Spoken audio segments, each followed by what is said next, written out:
Nikumbushe kwamba tulikuwa kwenye somo linahusu alama. Tuna watu ambao wamewekwa alama ya kutofanikiwa, na tulizungumza hata wakati wa kuzaliwa kwa Esau pamoja na Yakobo kulikuwa kuna alama, na wakashindana tumboni kwa ajili ya kuzaliwa kwao, lakini kukawekwa alama. Mmoja akafanikiwa, mwingine akawa maskini. Na tumeona pia watu wengi, tulichunguza siku ile pia kwa Peresi pamoja na Zera, walikuwa kwenye tumbo moja. Wakati wa kuzaliwa mmoja akatoa mkono, mkunga akaweka alama kwamba huyu ndo atakuwa mzaliwa wa kwanza kwa sababu nimemfunga alama. Akamfunga uzi mwekundu. Alipomfunga ule uzi mwekundu, akawaambia watu waliokuwa karibu kwamba niliyemfunga uzi mwekundu ndo atakuwa wa kwanza kuzaliwa katika dunia hii. Lakini alipomaliza kumfunga mkono kama ishara ya kwamba huyu ni mzaliwa wa kwanza, akaurudisha nyuma, mkono ukarudi ndani, halafu yule hakuzaliwa mwenye alama nyekundu. Yaani aliyewekwa alama kwamba ndo amekuwa wa kwanza kutoka duniani,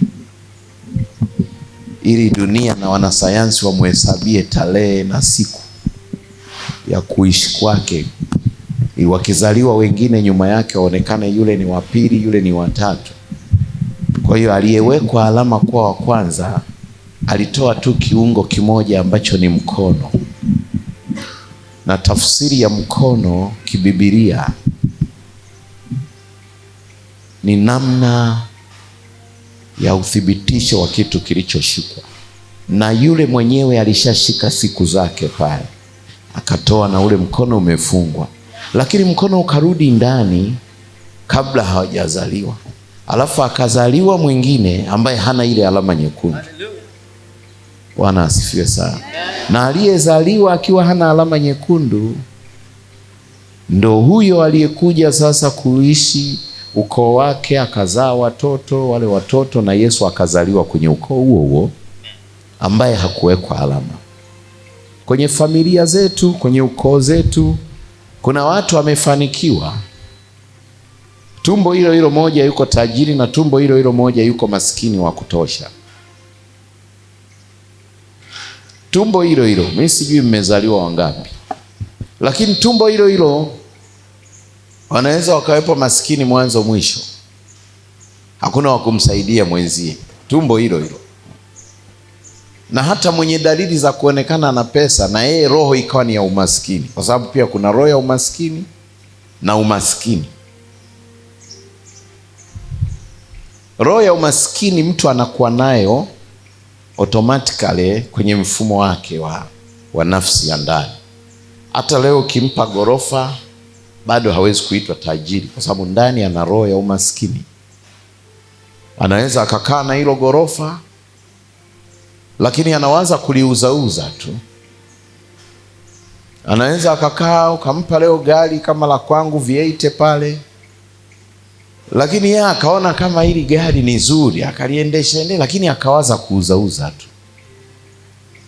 Roho ya umaskini tunazaliwa watu wanazo, lakini unashangaa mwingine hivyo hivyo unamtendea mema ili ainuke, lakini roho ya umaskini inapinga. Bwana asifiwe. Sasa ile roho ya umaskini alikuwa nayo Kaini. Kwa hiyo kwenye roho ya umaskini unakuta mtu yupo, ila mwingine hana hata 100, na ukamsapoti, ukajinyima, ukamsapoti, lakini muda wote akienda pembeni kuongea na simu za nyumbani, haelezi mazuri unayoyafanya kwake, anaeleza mabaya anayoyaona pale. Roho ya umaskini.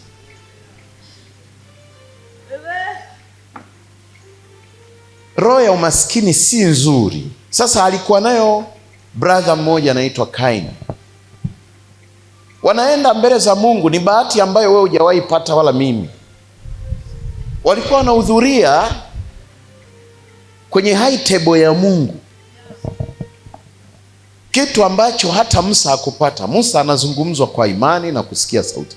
Wale walikuwa wanaenda physical, kwa sababu ni uzao wa kwanza ambao Mungu amejitengenezea. Baba yao ni Adamu, amekosea, anataka sasa arudishe heshima kwa watoto. Kwa hiyo akaruhusu watoto wakutane naye. Adamu na wanaye wao walikuwa wanakutana na Mungu kama mimi na wewe. Adamu na wanaye walipata hiyo favor. Mungu alikuwa hajifichi, na Mungu ndo alikuwa anapata shida kuwatafuta kila walipo. Hata wakienda kuzurura, Mungu anawafuatilia, kwa sababu Mungu hakuwa na kampani zaidi ya wale. Wakienda shamba, Mungu anahakikisha kila saa, kama alikuwa na simu ya kiroho, anachati nao kila wakati. Sasa hivi mnafanya nini? Sasa hivi tunavuna, sasa hivi huyu anasenya kuni. Mungu anawafuatilia. Alafu wakirudi anasema basi njooni moja kwa moja sitting room. Leo tunaongea wazee 24, leo tunaongea malaika. Wale walikuwa ni malaika katika ngozi hii, walikuwa ni miungu, sehemu ya Mungu katika ngozi hii. Huwezi kufikiri Adamu naye alikuwa anamtafuta Mungu kama wewe. Yeye alitengenezewa mazingira kabisa ambayo Mungu anataka duniani Adamu akae ili wawe wanakutana. Anaenda kubadilishana nao mawazo. Na ukizingatia alikuwa amesema sasa mfanye mtu kwa mfano wetu. Yaani walikuwa wameona kuna ukata kwenye nafasi ya Mungu, hapana kuenjoy. Yaani wanatafuta watu wa kukaa nao. Kwa hiyo walikuwa wanaweza kuwatembelea. Ndio maana hata madhaifu yao yalionekana mapema sana. Mungu alikuwa anatoka tu, yani yeye ndo anatoka kwenda kufanya shughuli zake, alafu anarudi kwao. Ndio maana Biblia inasema Mungu alijitengenezea mahali pa kukaa kwenye mji. Hata ukisoma kitabu cha Ufunuo, ana kiti chake, ana mahali pa kuweka miguu. Ni hapa duniani, sio hivi kwenye kupotea. Usikia, Mungu alikushajiandalia kwamba kale ka familia ndo na mimi nitakuwa napiga nako story, nitakuwa nakaa pale. Bwana asifiwe. Sasa wale vijana wawili, baba yao alikuwa ameshaharibu, hana ukaribu na Mungu. Sasa Mungu akawaza, kuumba kwangu isiyo makosa, huyu nimemuondoa kwenye maya, lakini hawa watoto wake ni wafanye marafiki. Akawafanya wale watoto marafiki. Ndio maana akawa na ujasiri. Mungu anasema nendeni mkafanye 1, 2, 3 alafu mrudi hapa. Ukisoma Biblia unaona kila mmoja alikuwa na jukumu lake, na walivyorudi walikuwa wanamfesi Mungu direct. Huyu anawakilisha alichokileta, huyu anawakilisha. Amewambia tu sheria hii ya kutoa sadaka sio sheria ya wachungaji, sio sheria ya manabii, sio sheria ya kuundaunda ili watu watunenepeshe matumbo. Hii sheria Mungu alianza nayo, yani kwa ajili ya kutengeneza usmati wa maisha ya yeye na mtu.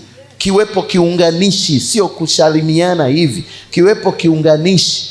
Sadaka ni kiunganishi kati ya moyo wa Mungu na moyo wako wewe. Ndio maana aliwaagiza wale vijana wawili, ninawapenda sana, sina wengine katika dunia hii, ni nyinyi peke yenu. Wazazi wenu wamecorrupt, wameharibu, lakini nyinyi ndio marafiki. Habili na Kaini amekaa nao, hawakuwa bustani ya Edeni. Fuatilia vizuri, kwa sababu bustani ya Edeni ilikuwa ndio familia ikae Mungu na Adamu na Hawa. Lakini katika makazi yale yalivyoharibika, Mungu alikuwa sema siwezi kurudi pale. Siwezi tena kukaa mahali ambapo watu wamenidhihaki, wamenajisi. Alirudi ile siku yake ya kwanza na ya mwisho, ni vile alivyorudi kuangalia maendeleo yao, akakuta wameshajichanganya. Ndio maana akaweka mpaka sheria na akaweka bausa pale. Anasema ili kulilinda tu eneo, hata Adamu asirudi hapa, kwa sababu nimeshakanyaga mimi sehemu niliyofika, haiwezi kuwa najisi. Akachukua malaika mmoja akamwambia mlinde Adamu asitoke, asiende akarudi hapa, akae pembeni, ahangaike huko, aanze kutafuta maisha yake pembeni, na huyo mke wake wote wawe huko, lakini sio kwenye hii ground. Ndio maana hata watumishi, Mungu akikuacha ni ngumu sana kumrudia. Watumishi wengi wanaanza vizuri, wanaomba masaa 28, wanagaagaa. Kwenye dhiki unaupata moyo wa mtumishi, lakini kwenye mafanikio akishapaki magari kama hayo hafungi. Anaonekana alimtafuta Mungu kwa ajili ya vitu. Oh my God.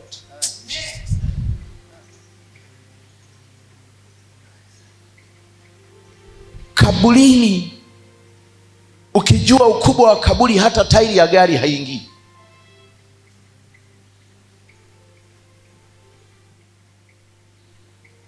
Adamu, ghadhabu ya Mungu kwake ilikuwa kubwa, lakini kwa Hawa ilikuwa zaidi.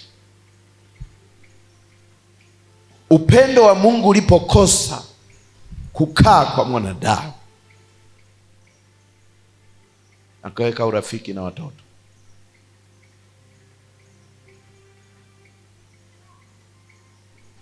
Watoto, laana ile ya baba yao, mimi siwezi kujua, labda ndio ile walivyokuwa karibu, amewapa uhuru. Ndio maana leo niwaambie kitu, mahali upendo unapoenda sana ndio penye maumivu sana. Niliwahi kusema kitu hiki, ukipenda sana, upendo wako ukichukuliwa sana kwenye fedha, utaumilia hapo. Upendo wako ukienda sana kwa mume kupita kawaida, utaumilia hapo. Ukienda kwa mke zaidi, utaumilia hapo hapo. Maumivu hayaji mahali pasipo na upendo. Mungu alipopenda ile familia ya watoto wawili, aliwapenda kuliko Adamu na Hawa, kama hujawahi kujua. Wewe umewahi kuona mtu ameachwa anatamani ajiue? Nini kinasababisha ajiue? Kwa sababu alipenda sana. Aliyenyimwa upendo na jambo hana maumivu. Aliyenyimwa upendo na kitu hana maumivu, lakini aliyechagua kupenda kitu hicho ndicho kitakachomtesa. Ndio maana leo majaribu ni mengi, kwa sababu watu wengi wameondoa upendo kwa Mungu, wanaupeleka kwenye kazi, wanaupeleka kwenye biashara, wanaupeleka kwenye vitu wanavyomiliki. Lakini pia muda wa kumtafuta Mungu sio muda tu ambao mtu unajua una kazi. Muda wa kumtafuta Mungu ni ule muda ambao una kazi, kwa sababu kuitunza ile kazi ili isinyang'anyike kwenda kwa mwingine ndio ngumu kuliko muda unaoomba kupata kazi. Sasa si rahisi kujua, lakini rahisi kuona kwamba umekuwa busy, umefanikiwa, utaitwa hapo, utaitwa pale, mipango itakuwa mingi sana. Sasa Adamu baada ya kuondolewa kwenye ile system na bustani imeshawekewa ulinzi, ndo akaona sasa hawana maisha. Watoto wao ndo wakatengeneza urafiki na Mungu, na wao watoto alipowapa jukumu, kila mmoja anaenda, ndo wakashindana. Na hawakushindana wao, kwa sababu alivyoanza Mungu kueleza sifa zao kwamba leo wewe kwa awamu ya kwanza umefanya hiki, kimenibariki mpaka moyo wangu. Yaani ulichokitoa wewe kimefurahisha sana moyo wangu, na wewe ulichofanya ni kizuri. Ilikuwa ni counseling ambayo inahitaji juhudi. Mtu akikwambia ulichofanya pengine kwa leo ni cha kiasi, kesho unatakiwa ufanye zaidi, maana yake si kwamba amekudharau, anakupenda ili kesho uongeze kiwango. Hiyo ndo kitu ilimshinda Kaini. Kaini alishindwa hapo tu, hakujua kwamba kesho pengine yeye atakachofanya kitakuwa kizuri kuliko cha Habili. Akawahi kujipa mamlaka. Na hii ndio kesi ya ukoo nyingi, familia nyingi, ndoa nyingi, mahusiano mengi yameferi hapo. Bwana asifiwe sana. Sio kama mnaelewana? Ukielewa hii itakusaidia hata kwenye kazi ndogo ndogo unazofanya, itakusaidia. Ndio maana katika mifumo yote usisahau kutafuta moyo wa Mungu katika chochote unachokifanya. Ndio maana leo hata kama umeuza karanga zimekuja za 40,000, jihukumu wewe. Sema hii 40,000 ni nzuri sana, inaenea mahitaji na pengine haikidhi, lakini shilingi 4,000 lazima hii iunganishe moyo wangu na Mungu. Ndio maana umaskini umetawala, sio mtu mpaka mataifa. Mtu ambaye hana nidhamu na kuheshimisha moyo wake mbele za Mungu hawezi kuwa na nidhamu kwenye duka lake. Sasa kilichofanyika, Kaini amewahi kusikia, akakata tamaa, akasema kwa nini amesifiwa mdogo wangu peke yake? Ndio maana akafuatilia. Wakati wanaondoka, Mungu anajua watu tumemalizana, sasa wanaenda kucheza. Sio agizo tena. Mwanzo lilikuwa ni agizo, lakini hatua ya pili wameondoka kwa hiari yao wakacheze.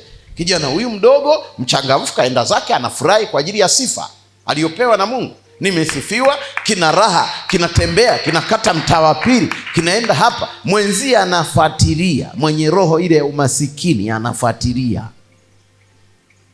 Ile roho ya chuki, hila, ni roho ya umasikini. Mtu asiyekutakia mema bila sababu, hamjawahi gombana, anakununia bila sababu. Kabla hujaangalia ile chuki, ona roho ya umasikini. Mtu anayekutoa makosa, ukisimama anakuhesabia dhambi kuanzia utosi mpaka kiatu ulichovaa anakipa dhambi. Huyo si yeye, ni roho ya umasikini, anatengwa na kila jambo jema. Vijana hawa, huyu kamfuatilia, anamuuliza uko wapi? Niko hapa. Amefika, kamvamia, kamuua bila sababu. Alafu anajua wako wawili tu, dunia haijazaliwa watano, bado ni wawili tu. Alafu ameona tayari kishamuua, anarudi peke yake, pengine kwa kuona yeye ndo atakuwa rafiki au atasifiwa. Ndo Mungu akamuuliza, akamwambia ndugu yako yuko wapi? Maana yake hawa walikuwa wanakuwa pamoja muda wote. Anasema mimi sio mlinzi wake.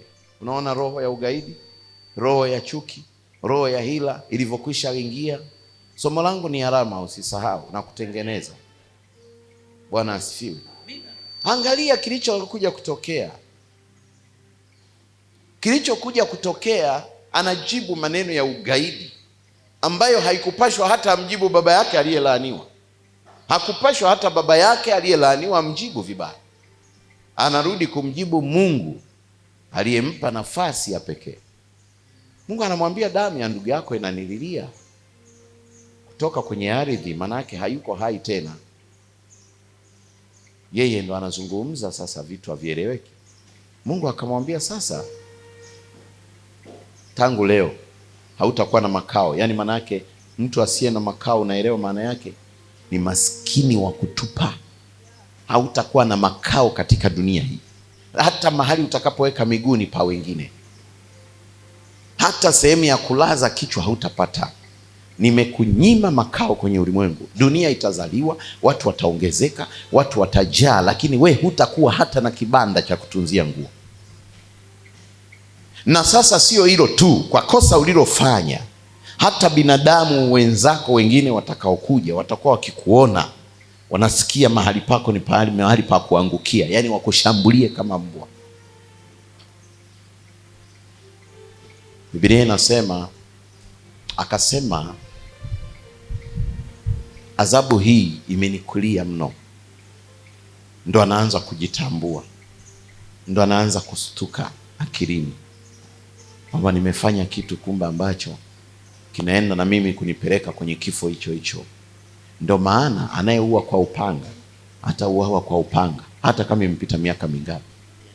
Unayemtoa roho leo, utatoka roho pia. Haijalishi. Kila anayekuudhi unataka afe, unaenda kwa waganga afe, unaenda kwa waganga asitembee, yaani chochote unachoenda kwa mganga sasa hivi kukifanya, utafanyiwa kabla hujafa. Ndio maana ni nzuri kujitenga na miungu ukabaki na Mungu. Narudia, ni nzuri sana kujitenga na miungu ukabaki na Mungu. Itakusaidia, kwa sababu chochote apandacho mtu ndicho atakachokivuna. Kaini akaambiwa hii picha sasa, wewe kila mwanadamu atakayesogea usoni kwako ataokota jiwe kukushambulia. Sasa bora huyu umemuua mara moja, wewe utakufa polepole kwa maumivu mengi. Ndo akasema adhabu hii imenikulia ni kubwa, sitaiweza. Alafu kukosa makazi, na mimi ndio mimi. Na mimi niwaambie ukweli, msamaha wa Kaini haukutoka kwa Mungu kwa nia njema. Ni Mungu aliona kwamba ameanzisha uzao. Sasa Kaini akifa na yule alikufa, hamna binadamu atakaa duniani. Kwa hiyo alilazimika kusamehe ili mfumo uendelee. Lakini hakusamehe kwa sababu Kaini anatoba. Kwanza mjue kabisa, Kaini hakuomba toba. Alisema tu kipimo na kiwango cha ile adhabu imemkulia ni kubwa kwa mwanadamu wa jinsia ya yeye, ile adhabu haijawahi tokea. Akaizungumza kwamba imemkulia ile adhabu kwa sababu imezidi level ya ubinadamu. Hakutubu, aliizungumzia ile adhabu. Wewe leo ubarikiwe na Yesu aliyekuelekeza kutubu. Ndio maana maisha yako lazima yakae vizuri. Lakini Kaini hakutubu. Alivyozungumza habari ya ile adhabu kuwa ni kubwa na kila mwanadamu atakayekutana naye atamshambulia, ndipo Mungu akamwambia, sasa ninaweka kwako alama. Ninaweka kwako nini? Alama. Ili kila atakaye kuona. Laana haikuifuta. Laana hakuifuta, ila aliweka alama. Maana yake bado Kaini alikuwa akionekana, jamii inatakiwa imvamie, lakini wakikuta alama ya Mungu wanamuacha. Ndio maana nikasema Mungu atatia alama kwako bila kujali mapito yako, ili jamii yote ikuheshimu. Amen. Somo langu ni alama. Kwenye level ya utambuzi mchache ambao Mungu ametujalia mimi na wewe hapo ulipo, ni lazima uelewe point kubwa kwamba ili ukae kwenye level ambayo itakufanya uishi. Sema amen. Ni lazima moyo wako uwe connected na Mungu. Ndipo Mungu ana uwezo wa kuweka alama ya wewe kuendelea kuheshimika. Kaini alipigwa alama kwenye paji la uso ili asiishi tena roho ya mateso na mashambulizi na umaskini. Akapata favor ili aendelee kusurvive. Kwenye maisha haya, ukitaka kukutana na mtu wa roho yenye mafanikio, kumjua utamjuaje na pengine si mwenyeji wako? Ni namna yake ya kutoa. Ndio utajua huyu ni mtu mwenye ukaribu na Mungu hata kama ana dini. Moyo wa kutoa haufundishwi. Hatuambukizwi na wazazi. Hatutoki nao tumboni. Moyo wa kutoa ni connection kati ya mtu na Jehova. Ndio maana unaweza ukamwona mtu kwenye kiwango chochote, ana mali nyingi, lakini si mtoaji. Haleluya. Jina la Bwana libarikiwe. Si mnanielewa ninachosema au nimewaacha mahali? Okay, narudi hapa. Kama Kaini alikuwa amekorofisha sana na hakutubu, lakini kwa sababu dunia ina safari ya watu kuzaliwa, imebidi Kaini awekewe alama, ili ile alama kila anayeiona katika mwendelezo wao. Kumbuka hao watu walikuwa wanaishi miaka 900 mpaka na 30. Na mtu mwingine akauliza, ilikuwaje kama familia ilikuwa ni moja ya Adamu na Hawa na Kaini, alafu wanadamu wengine walitoka wapi? Sikiliza, level ya mtu kuoa, anaoa hata kwenye miaka 40, 50. Ni mtu aliyekamilika tangu miaka 930 ya kuishi. Kwa hiyo kama Kaini alifikisha miaka 40, 50 akaoa na anaendelea kuitafuta 900, hapo katikati mpaka anafikisha miaka 400, ana vizazi na vitukuu kama 20, 40, 50, nao wanakuwa kuitafuta miaka hiyo hiyo 900. Kwa sababu huyu mwenye miaka 50 leo hataoa, maana yake hata mbele hutakiona kizazi. Bwana asifiwe. Sasa ukiona Kaini kwenye miaka yake ya 150 mpaka 300, ana mke tayari wa kutoka kwenye uzao wake. Akifika 600 mpaka makabila mengine asiyoyajua. Bwana asifiwe sana. Wewe ndio unaweza ukawashangaa kama ingekuwa wametoka kule wamewekewa limiti kizazi ni miaka 80 peke yake. Wewe hujawahi jiuliza kwa nini Mungu zamani aliruhusu 930 alafu leo ameruhusu miaka 90, kizidi sana 110? Kwa nini? Kwa nini ameshuka? Bwana asifiwe. Iko hivi, leo ukienda stationery kuprint labda cover, picha, chochote, ukiwa unatoa moja watakwambia ni shilingi 1000. Ukiwa unatoa 50 haitakuwa 1000. watakwambia tutakupunguzia, kama unatoa nyingi utapata badala ya 1,000 tutakufanyia 700. Ukiwa unatoa 4,000 utajikuta kadri ya wingi wako unavyoongezeka ndivyo pesa yako ya kulipa inavyoshuka. Sasa usiniulize kwa nini Kaini miaka 930 na hawajanielewa, akili yao iko mbali. Huwezi kuijaji kwa mfumo unaofikiri. Princess peke yake amenielewa na mzee Raymond. Iko hivi, kwa sababu Kaini anazidi kuishi, anavyozidi kuikata miaka, anavyozidi kuproject, yani kuproduce mfumo wake, kuzalisha, ndivyo credit zenu zinavyozidi kushuka. Tunapoenda miaka 200 iliyoko mbele, 300, hatutakuwa na watoto wa kufika 90. Labda niseme hivyo ndo mtanielewa. Umewahi kuwaza hiyo kitu? Hawa wengine wote kwa miaka 150, 200 tunayoendelea watakomea 60. Na sasa ndio nataka uje uelewe kwa nini Yesu anachelewa kurudi na kwa nini kiama kipo. Watakwenda kadri wanavyoongezeka, watarudi mpaka kwenye mwaka mmoja. Sasa wewe sipiga hesabu, kwa nini 930 leo, kwa nini 90, na kwa nini wa 90 asije kwenye moja? Hamjaona watoto wanaozaliwa sasa hivi? Niwalete tena kwenye mfumo. Mimi sio mwanasayansi, lakini na shule ya Mungu. Sema amen. Angalia kitu hiki. Mtoto wa zamani mpaka anaenda shule, umri wake lazima awe na miaka 8 na aweze kunyanyua mkono, kushika sikio la pili. Sawa? Mtoto wa sasa hivi anaenda shule ana miaka mingapi? Hizo elimu wengine 4. Si wanapeleka vitoto vidogo? Kwa nini zamani hawakwenda? Na je, swali langu jingine, hujajua kama jinsi mfumo unavyoenda na watu wanavyoongezeka? Sasa Mama Veda, asante, anaanza kunielewa. Bwana ananiambia Mama Veda anaanza kunielewa.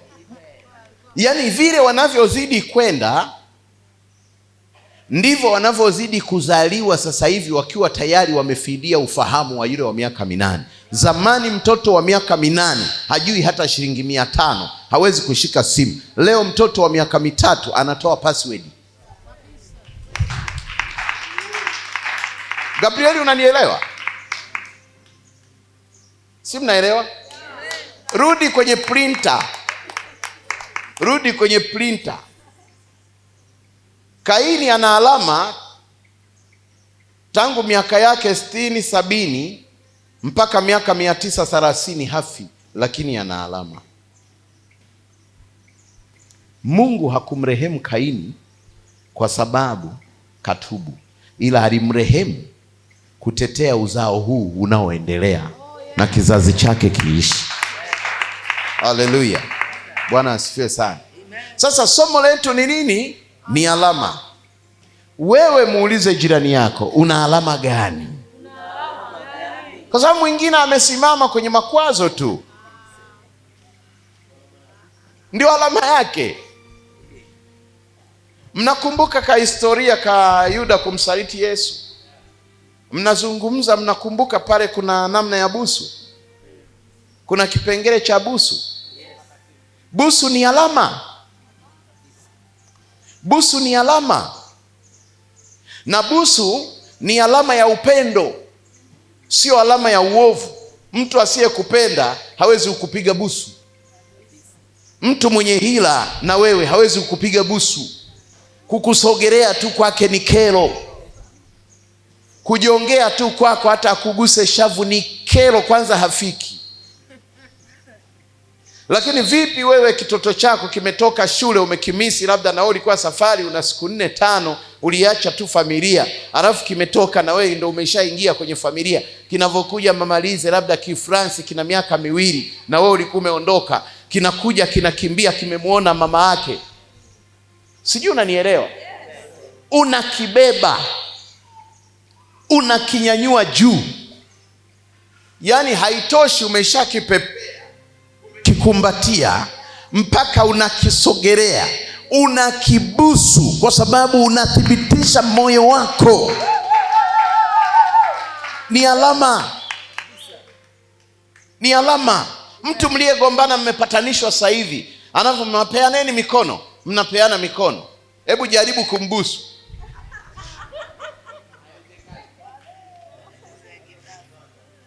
Sijui kama naongea vitu vinavyokuelewesha kwamba mtume anaongea. Nataka nikueleze kwamba tunazungumzia alama. Haleluya. Lakini alama ni busu. Wewe jaribu kufuatilia katika mafundisho ya Paulo. Wakati amewamisi rafiki zake, anasema anayemuagiza kuthibitisha moyo wake, alama ya wakina Peresi wale, alama wakina nani, kwamba walikuwa ni watumishi wazuri pamoja naye. Alama wakina Priscilla, kuna wakina Priska, kuna wakina Zena. Anasema unapoenda kwenye mji wao, kwa kuwa walinipokea vizuri na nikaeleza injili wakaielewa na wakafungua kanisa nyumbani mwao, naomba ukaniwakilishe, uwasalimie kwa alama ya busu takatifu.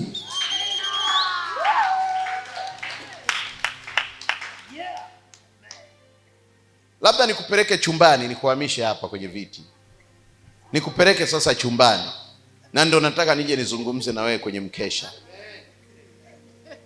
Na kupeleka chumbani na kutoa kanisani na nikutoe sitting room kwako, nikuingize chumbani. Piga hesabu ya busu za chumbani, piga hesabu ya busu za kanisani, piga hesabu ya busu za sitting room kwako. Kanisani unaweza ukazikosa, na ndipo penye moyo wa Mungu. Sitting room unaweza ukapata 3 au 4. Chumbani kwa mwezi busu ngapi? 750 na kadhalika. Mpe Bwana makofi na vigeregere. Yaani inategemea alama gani tunaitaka leo ikae. Ni alama ya upendo, maisha yetu yawe baraka. Ukipigwa busu takatifu leo na Mama Samia, wewe sio maskini.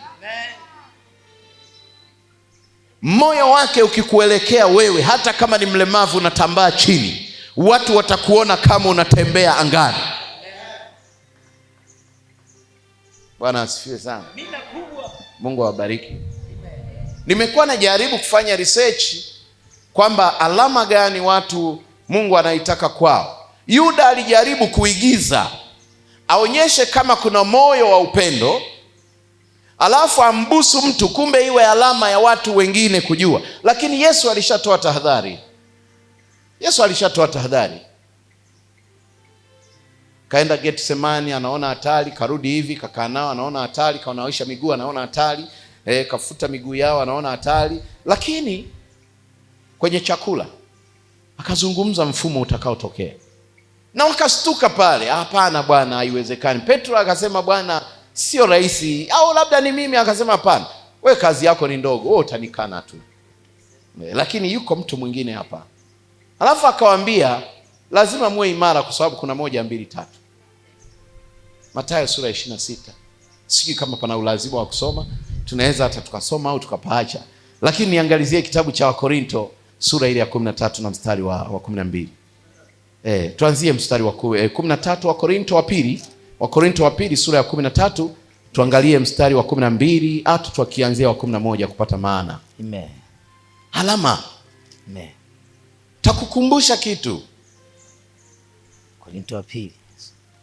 Takukumbusha kitu. Amen. Yes. Litoto lako zuri, lina afya, linakula vizuri, lactogen zile. Litoto lako kila saa unatamani ulinyanyue, umelizaa mwenyewe. Lina afya kama lina pale dogo. Kila saa unataka ulinyanyue ulibusu. Ulinyanyue ulibusu. Haleluya. Amen. Anasema ndio, salimianeni kwa busu takatifu. 11, anzia mstari wa 11 bwana. Hatimaye ndugu, kwaherini. Hatimaye ndugu, kwaherini. Kwaherini. mtimilike, mkamilike, mfarijike, alafu muwe na furaha, nieni mamoja, alafu nyinyi muunganishe, muwe kitu kimoja, msigawanyike, mkae katika amani, alafu muishi katika amani, na Mungu wa upendo, na Mungu mwenye upendo, na amani atakuwa pamoja nanyi, na amani atakuwa pamoja na ninyi. Salimianeni kwa busu takatifu. Alafu anasema kila mnapokutana salimianeni kwa busu takatifu. Sio uhuni. Amen. Sio uhuni, ni uwakilishi wa upendo na moyo wa Mungu kwa Mungu. Amina kubwa. Anasema salimianeni. Rudia mstari wa 11. Anasema hatimaye ndugu, kwa herini, mtimilike. Yaani hiyo ni mtume anatoka katikati yao. Amen. Anasema hatimaye ndugu, kwa herini, ndio mtimilike, mfarijike, nieni mamoja. Anasema mnie mamoja, mkae katika amani, na Mungu wa upendo, na amani atakuwa pamoja nanyi. Salimianeni kwa busu takatifu. Sasa kipengele kinachoanza anasema kila mnapokutana msalimiane kwa busu nini? Takatifu. Amina kubwa. Anajua kuna busu lile la uongo ambalo lilienda katika kutaka kumsaliti Yesu. Lakini yeye amehamasisha busu takatifu. Amen. Haleluya. Amen. Haleluya. Amen. Kitu kingine niwaambie, upendo ni kitu cha msingi. Ukitoka mahali hakuna amani kabisa, sehemu yoyote inayoleta vurugu, ujue upendo haupo kabisa. Kitu cha bidii cha kurudisha ni upendo. Amen. Amani mtaiona. Sasa taifa linaweza likakaa linajivunia amani ya nchi hii, amani ya nchi hii, hamna upendo. Yes. Na amani haiwezi kudumu kama upendo hakuna kabisa. Kinachotakiwa kudumu ni upendo, alafu amani ni automatically inakaa pale. Hasa watu wanadanganywa na lugha za siasa. Kwenye familia, kwenye ndoa, kikubwa cha kuotesha usiku na mchana ni upendo. Amen. Upendo ukiondoka, mtu anatelekezewa watoto. Kwa nini? Hata kama hakuna ngumi, hakuna mashambulizi, lakini kitendo cha kuachiwa mzigo wa uzao wako, yale tayari ile ni vita. I see. Lakini upendo ukiwepo, mtu hata akiwa maili 10 anapiga hesabu ya maisha yenu. Hata akiwa mita 200 kilomita 900 bado anaona hawa ni wa muhimu leo kula kabla ya mimi kula. Amen. Ule ndio upendo. Wewe unaweza ukatembea, ukishafunga ndoa ukaanza kuishi na mtu, au hiyo niache, nitaizungumzia siku ile usiku. Si kesho tu. Amen. Ni kesho tu. Kesho nimepanga vitu. Si mimi mtume, mnaelewa mafundisho. Mina kubwa. Nimepanga vitu. Usikose ule mkesha. Hautausahau maisha yako yote. Amen. Nimepanga vitu, sema amina. Amen. Nimepanga vitu, yani mtu akitoka hapo, hata kama hujaoa, hata kama una mahusiano, yanaanza kujiita yenyewe. Amen. Amina kubwa. Kwa sababu upendo ukitoka mahali, hakuna maisha, hakuna pesa, hakuna kila kitu. Kabisa. Chochote, yani upendo umebeba uchumi. Upendo umebeba mioyo ya watu. Upendo umebeba ajira. Upendo umebeba kazi. Upendo umebeba starehe. Amen. Naweza kusema sisi tuna amani. Hapana. Boresha upendo na watu wako. Amen. Wakisema wana njaa wale, wakisema wanadai hiki wapewe, uwaeleweshe. Wasiopatana wafanye hivi. Leo unaweza kunatapanya watu, unasema kuna upendo, alafu unauliza kutafuta amani ipi? Watu wameferi mahali padogo sana. Kwa nini Mungu asiwalete kanisani wakafundishwa kitu hiki? Amen. Mtu mwenye upendo utamjua. Tulienda kwa Lazaro na mke wangu pale Kariakoo. Tulikuta amekusanya watu dhaifu. Tulikuta amepika chakula. Tulikuta watu waliokuwa pona kwenye mambo ya madawa na nini, amewaweka pale ndani. Wanakaa wanafanya shughuli zao, wanaenda huko, wanarudi kunywa maji pale. Ule ni upendo. Amen. Na ndio upendo wa Kristo. Leo tuna walokole, ukiwaangalia utafikiri wachawi. I say. Ni walokole wamejificha kwenye maandiko, wamejificha kwenye maombi, wamejificha kwenye kila kitu, lakini mnashangaa mioyo yao ni mibaya. Yaani mimi mpaka nimesema katika kazi kubwa ambazo shetani amefanya, kuwaloga walokole wasiwe na upendo. I say. Yaani kazi kubwa aliyoiweza Ibilisi. Amenielewa Hilali. Barikiwe sana mwana kwetu. Amen. Sijui mnanielewa? Yaani hii issue kazi aliyofanya. Watu wasikwambie kwamba sijui hivi. Hawa unajua ni wapendwa. Lugha kabisa ya kale ni wapendwa, hata sio walokole. Ni wapendwa. Ndio kacha yao. Alivyoihamisha ile logo tu ya alama yao ya upendo akaitoa, alimaliza kazi. Leo akiomba, anaomba yule fulani asifanikiwe. Siku zote anaomba kushambulia wale wachawi. Ubarikiwe sana brother. Mungu akubariki sana. Asante sana. Akiomba anaombea mabaya watu.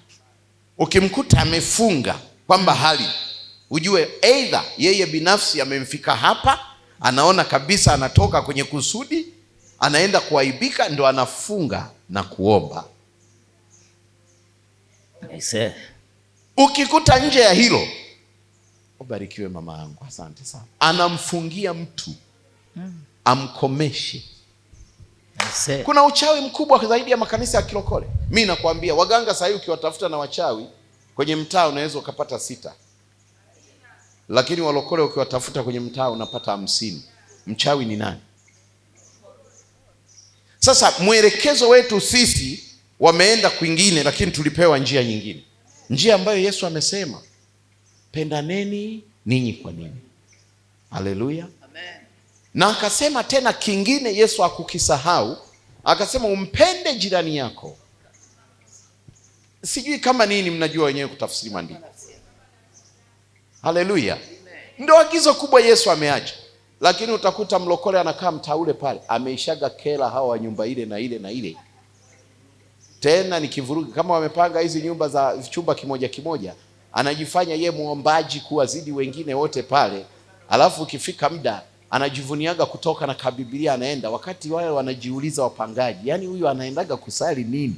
Maisha tunayoishi naye hapa. Hasa ikifika wakati wa kumdai hela ya umeme, ndio unamjua mlokole alivyo mshenzi. Kwa sababu si watoaji, si mtoaji kanisani, si mtoaji kwenye vitu vya msingi. Sasa leo unaniletea mimi mlokole, siwezi kumpenda. Ukiniletea mlokole kwenye familia wa type hii, siwezi kumpenda. Mimi nampenda mtu ambaye atatuonyesha upendo hata kama hana dini. Atuonyeshe upendo. Huyu mlokole ndo anaona walevi wabaya. Huyu ndo anaona wachawi wabaya. Huyu ndo anatembea anakataaga anakaa mbali na wavuta bangi. Yesu akasema acheni magugu na ngano vikue pamoja. Alafu yeye Mungu ndo atakayechambua. Sasa amezuia Kaini asipigwe.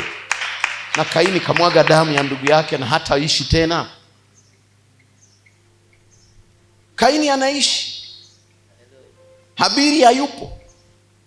Obeja sana. Kaini anaishi. Lakini unaona huyu Habili ameondoka.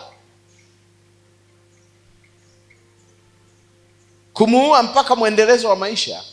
Bado ni dunia nyingine inatafutwa. Kwa hiyo rehema ya Kaini ni dunia nyingine ya pili. Aliishi kwa ajili ya dunia ya pili. Kaini hakuishi kwa sababu ya toba. Aliishi kwa ajili ya dunia nyingine. Bwana asifiwe sana. Na hii ndio lazima tuangalie. Upendo umehamasishwa. Kwa hiyo ukiwa na upendo, hata utarahisisha maisha yako ya uchumi. Utarahisisha mfumo wa wewe na watu. Kuna mtu atakuja kununua bidhaa kwako kwa sababu ya upendo aliona. Upendo ukiwepo, wala huhitaji kwenda Instagram kutangaza biashara. Mmoja ataleta mwingine, na mwingine ataleta mwingine, na mwingine ataleta mwingine. Yaani kwako hapata kaukiwa, kwa sababu upendo upo, na maisha yako pale lazima yabadilike. Wakea, mnavyowajali, muongeze na kuongeza, lakini isiishie hapa kwenye game la kuwapokea. Endeleeni kwa mawasiliano nao. Endeleeni kuwajulia hali mitaa wanayoishi. Wakumbukeni, pengine wapigieni simu.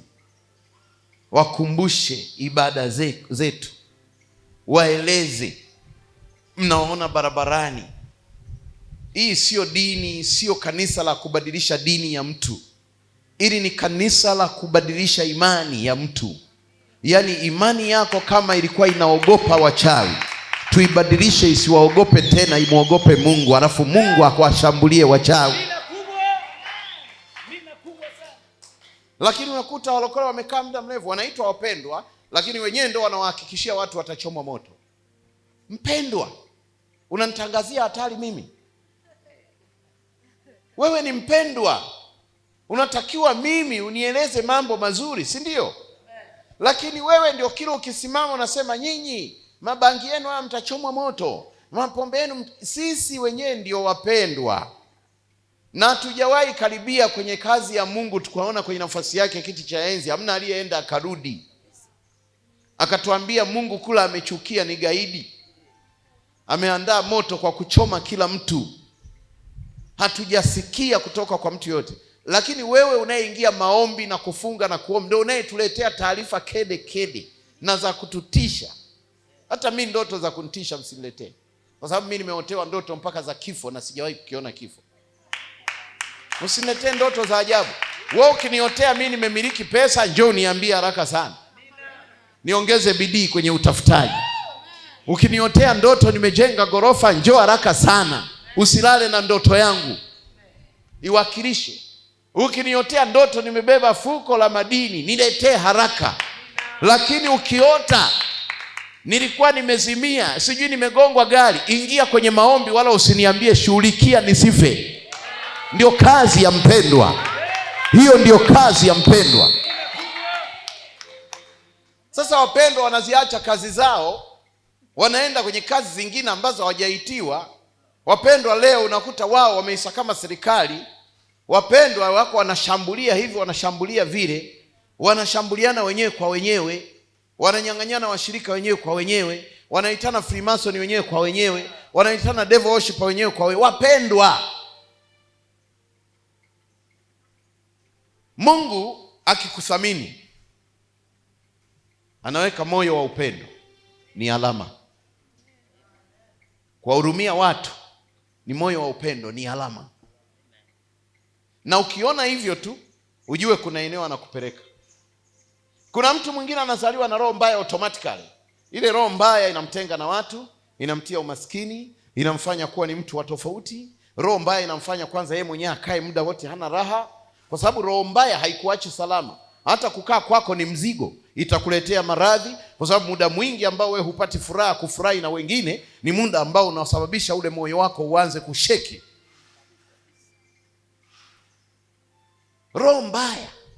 Hivi unajua mimi nilikutana na binti mmoja tukiwa pale Nyakato Meko pale, nilikuwa naishi pale Mwanza.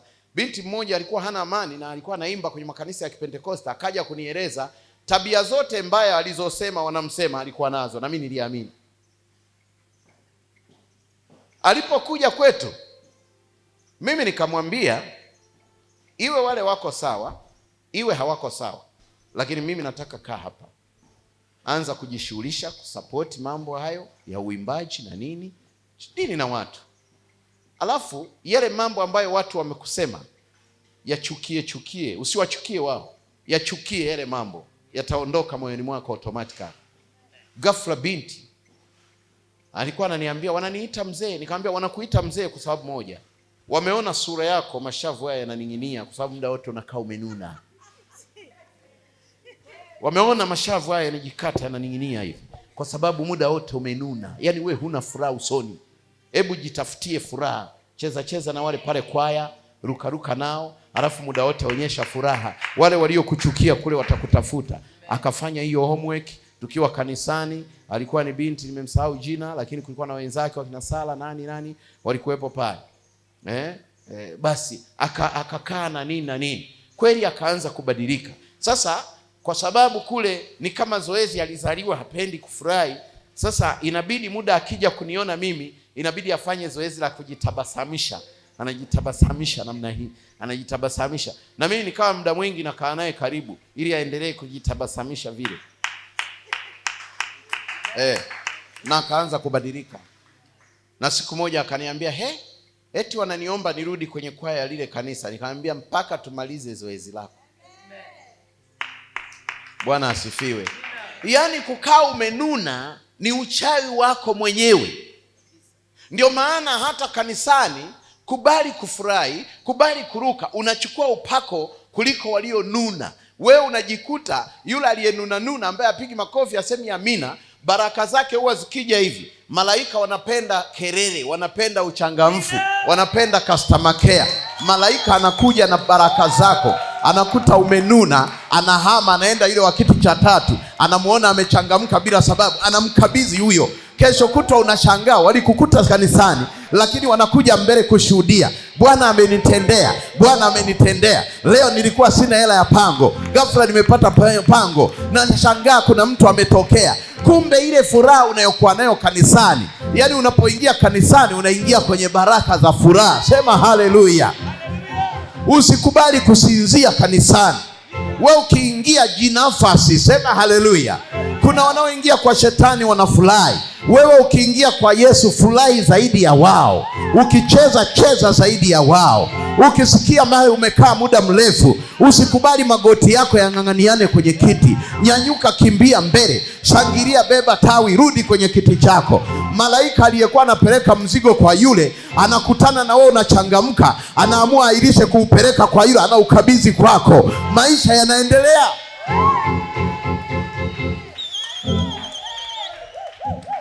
Biblia inasema moyo uliochangamka ni nini? Ni dawa. Sasa wewe unajifanya mstaarabu wakati maisha yenyewe yamekushinda. Unajifanya mstaarabu wakati huna ramani. Ustaarabu utakusaidia nini? Sema amen. Sema tena amen. Ni maombi yangu na dua, Mungu akupe roho ya furaha ili uishi miaka 150. Anayefurahi anaishi miaka mingi.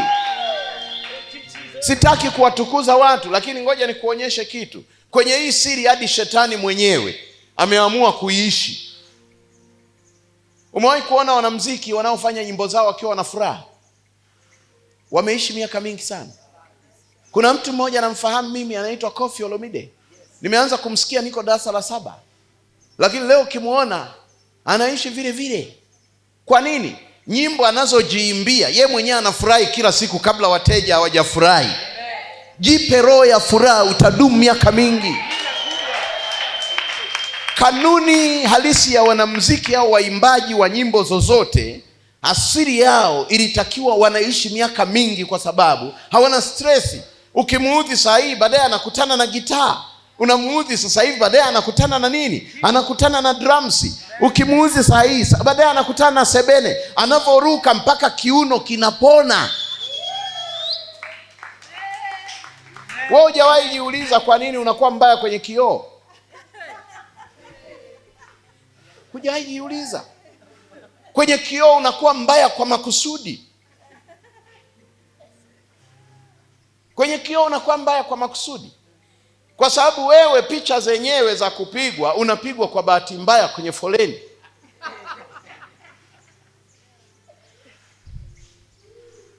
Na mbaya zaidi, unasubiri kufurahi siku unapigwa picha na mpiga picha mwenyewe mpaka anakuhamasisha, sema ndizi.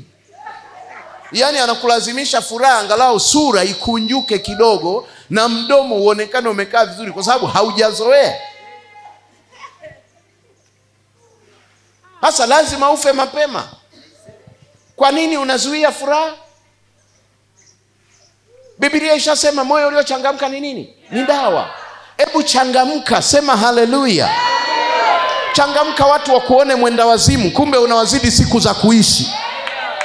Changamka, watu wakuone mwenda wazimu, kumbe unapokea baraka zao bila wao kujua. Mimi nikuulize swali. Sema amen. Mzigo wetu umeitwa, labda umeletwa Shekilango, mimi na wewe. Alafu kuna mzigo wetu umeletwa Shekilango, na pengine ukawa ni wa kwako. Alafu anayekwenda kuchukua ile parcel anaileta, hakujui wewe, lakini katukuta wawili. Alafu wewe umesinzia. Alafu mimi niko na nimechangamka zangu, mara nimemwona yeye anayekuja na parcel. Yule akifika na ameelekezwa nyumba namba 40, na mimi ndio kanikuta namba 40, hata kama mimi ni mgeni, wewe ndio mwenye mji, ile parcel atamkabidhi nani? Vipi kwa Mungu kanisani? Sasa jifunzeni hiyo, wala msihangaike. Kwa sababu anayekutwa active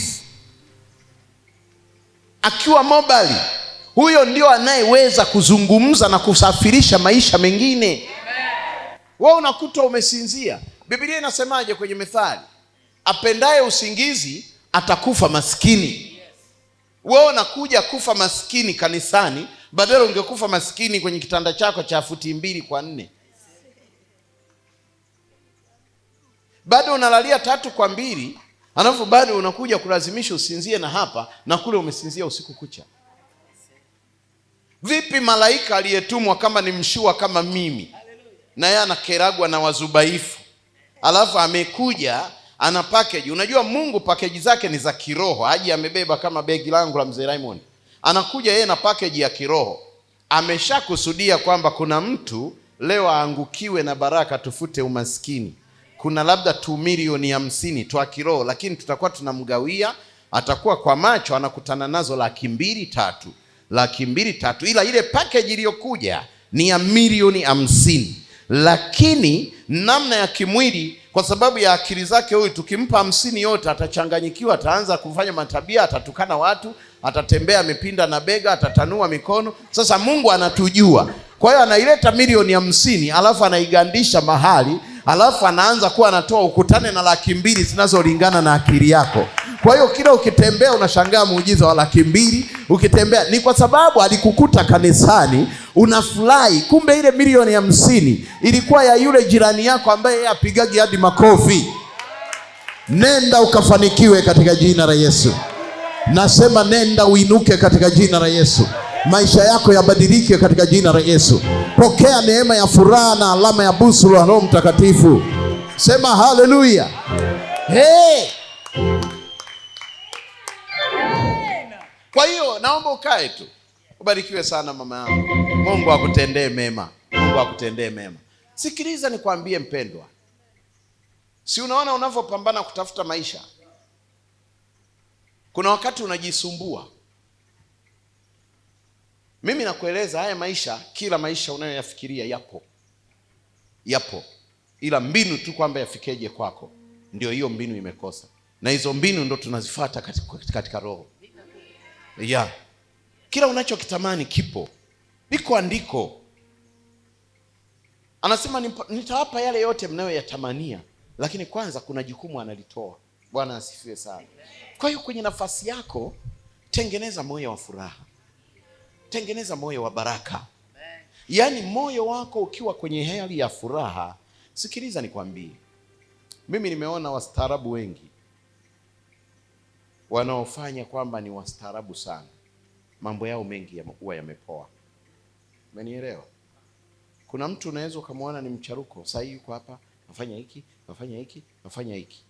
Ninakwambia hilo zoezi na hiyo juhudi yake, mkija kukaa kwenye mahesabu utakuta kuna eneo kakutangulia. Na wahenga walipokuwa wanabuni misamiati yao miaka hiyo, wakasema hivi: mtembea bure si kama mkaa. Hawa wote kumbuka, kuna bure, kuna mtembea bure, yani hajui anachokitafuta wala anachokifuata katika matembezi yake, alafu kuna mkaa bure. Sasa uhakika wa kupata huko kwa nani? Mtembea bure. Kwa nini uhakika usiwe kwa mkaa bure? Umenielewa? Na juzi nikawa nafanya research ya Mungu alipokuwa anasema asiyefanya kazi asifanye nini? Asile. Asiyefanya kazi, kwa sababu baraka za Mungu zimewekwa kwenye mikono. Sasa mikono ikikunjwa tu hivi, maana yake huyu adhabu yake anatakiwa asile, ili ile njaa ikimkunja, akiwa na njaa hivyo atafute jukumu. Alafu akianza kuikunjurua mikono, ndo anakutana na nini? Na chakula. Sasa ni hivi kanisani. Katika kitabu fulani, na nafikiri ni Ezekiel, anaongelea habari ya kupiga makofi. Anasema kila makofi yapigwapo kuna mtikisiko kwenye ulimwengu wa roho unaosababisha furaha ya Mungu. Watu hawapigi makofi tu. Sisi ni tofauti na wenzetu. Unajua sisi kwa sababu baraka zetu ziko kiroho tunapiga makofi. Wenzetu ambao wanafungiwa fungu kila wanapokaa kujadili jambo, wenyewe wanapigaga meza. Lazima utofautishe. Ndio maana ni rahisi hata kufanyiana vituko, ni rahisi kumalizana, ni rahisi, yani wenyewe wanapiga nini? Meza.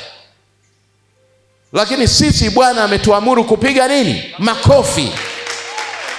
Maana anajua ni mikono inayochangamka, ni mikono inayotafuta fedha, ni mikono inayotiwa baraka, ni mikono inayomtolea Bwana, ni mikono inayoandika mambo mema, ni mikono inayotangaza ukuu wa Mungu. Wala usikubali kukaa kanisani mtu akwambie eti changamka basi. Ni kweli unaweza ukawa unawaza pango la nyumba, ni kweli unakuwa jana tu umetangaziwa kuachwa, ni kweli uko kwenye huzuni. Ni kweli pango la nyumba lilikuwa limekaribia siku 3, jamaa amesema hakuhitaji. Unaweza kuja kweli na mawazo mazito sana. Lakini ukifika tu hapa, wewe futa yale mawazo, amini kwamba Mungu aliyemleta yule anaweza akakupa mwingine zaidi ya yule. Mungu aliyemleta yule anaweza akaamuru arudi tena. Ndio maana kuna wakati mtu anajileta, mnafanya mipango, alafu pia ikifika wakati anajiondoa kwa sababu alijileta. Mzee Raymond amenielewa. Wewe unataka kung'ang'ana na kitu kilichojileta. Mimi nataka nikupe siri. Kama alijileta, iko siku atajiondoa. Sasa wewe usipagawe kwa sababu hakuwepo hata mwanzo. Wewe tulia, na kama unamhitaji mwambie Mungu, mimi nataka nifurahi ndani yako.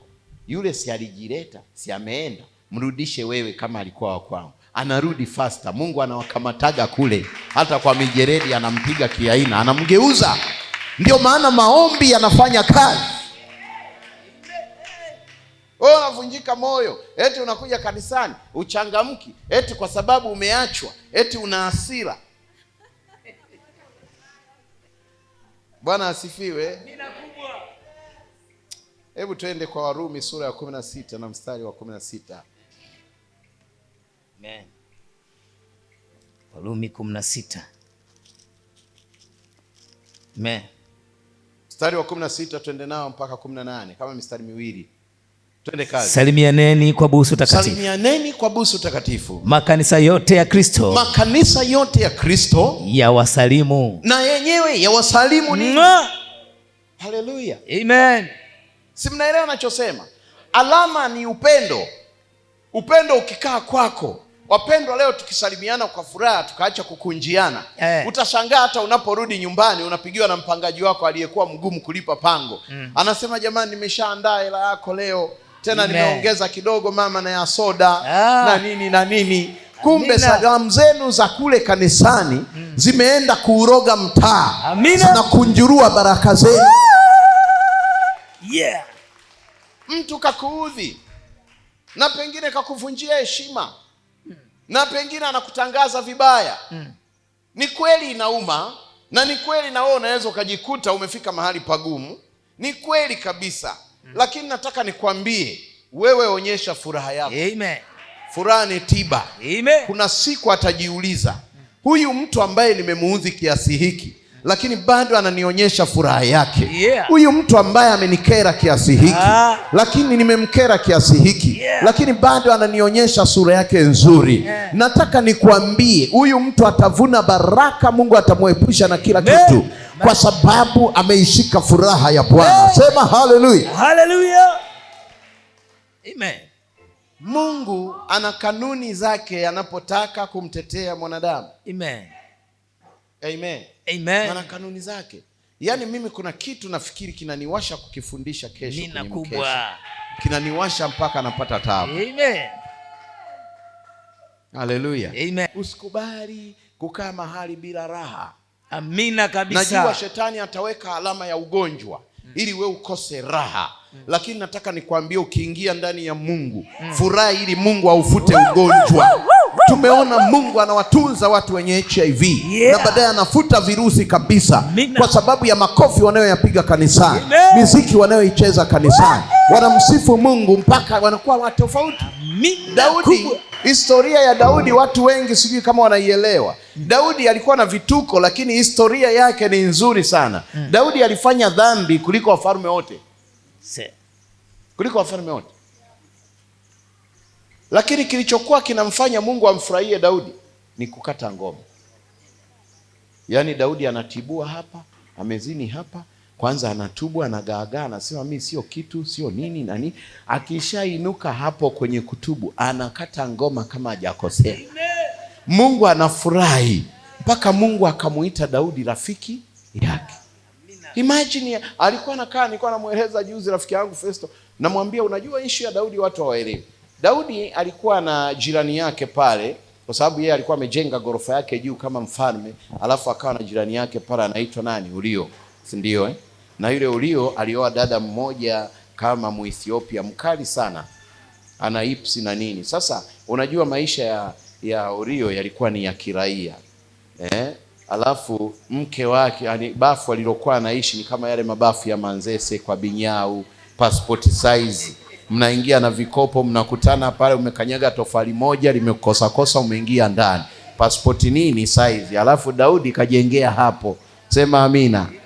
Alafu Daudi yuko pale anajinyosha nyosha, kumepambazuka, anamuona mke wa Urio kafunga nguo moja, anaingia bafuni. Sasa Daudi ikabidi ampige chabo, sema amina. Alivyompiga chabo, akaangalia lile umbo namba ngapi? Namba 8.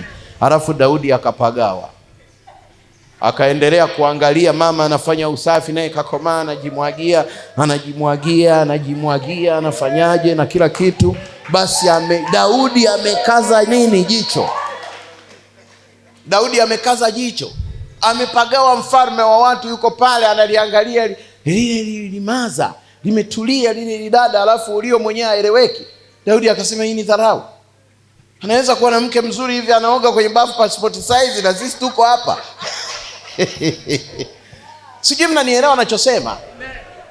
Daudi akasema sasa hii kama ni mfumo wa dhambi, mimi hii naichukua mazima. Hii kitu sio ya kawaida. Unajua alivurugwa. Na ikabidi Daudi afanye kitu kimoja, amchukue Urio pale. Alafu kwanza Urio si unajua alikuwa ni mtu anasota. Akasema jamani, mkuu wangu wa majeshi, msaidieni huyu bwana ajira, tutakuwa tunamlipa naye kwa mwezi. Unaona, kumbe ni technique. Alafu akamtonya, akamwambia wakati mnaenda kule vitani, mtangulizeni huyu mbele. Tangulizeni, si ana uzoefu na vita, mwekeni chambo kule. Nyie mkihepa mkikwepa huyu sukumiza mbele, si anatafuta ajira huyu.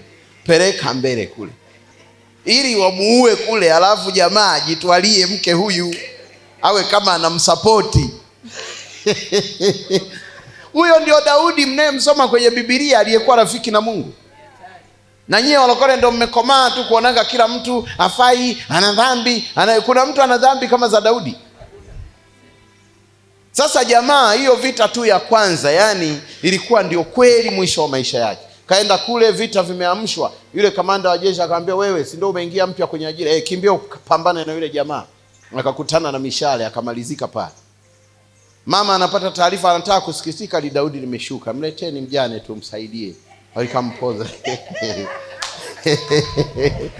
Mpe Bwana makofi na vigeregere. Mleteni mjane. Mwambie jirani yako, mleteni mjane. Sema haleluya. Sema tena haleluya. Akasogezwa mjane, ana majonzi, anajua hapa naenda kuchukua bahasha. Sema amen. Naenda kubeba bahasha kwa ajili ya faraja. Bwana ameshaondoka, maisha yetu yenyewe magumu, nyumba yenyewe bafu lenyewe tulikuwa tujakamilisha ujenzi na nini. Anaingia pale kwa mfalme, akaona Daudi anamwambia huyu mama, msaada wa kwanza, mchukulieni kiwanja pale Msasani. Haraka sana nyumba ianze kuinuka pale, itengenezewe bafu nzuri self container, kwa sababu anakumbuka. Na choo cha kukalia. Maana alimuona anachichumaa bila utaratibu. Akasetiwa mazingira. Msiba unaendelea. Sema amen. Mama anajengewa eneo. Alafu Daudi akaanza sasa, jengo lishakamilika, tiles, umeme wa kutosha mpaka nje, na walinzi. Mama akasema maisha si ndio haya, kumbe kufiwa sio issue. Akaanza kujitia moyo, kufiwa sio issue, Mungu ana njia nyingi. Kumbe jamaa liko njiani usiku linaenda sasa kuzungumza naye mambo ya kumpoteza mwenzie. Halo, hebu sema amina nzuri nisikie. Sasa Daudi akapata nini? Pumziko pale. Ndipo ikatungwa mimba siku hiyo ya mtu anaitwa Solomon au Suleiman.